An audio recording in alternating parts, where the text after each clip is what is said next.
А где в Сыктывкаре, по-вашему, самые большие очереди? Самые большие очереди у нас в магазине, наверное, в ленте. Поликлиниках, это однозначно. И в детских. Вчера просидели с ребенком вот во второй детской. И во взрослых. Честно говорю, не знаю. По-моему, сейчас вообще очередей нету. Где угодно может быть, больше очереди будет. Самое главное в Сбербанках и в магазинах. Почта, наверное, самая первая. Больницы. Где еще может быть? В больницах. Очередей нету, не видел.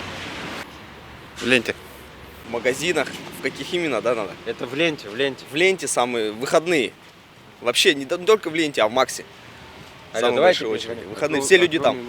В столовой у студентов самые большие очереди. Сейчас, в обеденное время. Не знаю. Сейчас нигде, наверное, нету. Сейчас везде магазинов много. Поликлиники. Не знаю. Ну, где? Не знаю, не могу сказать.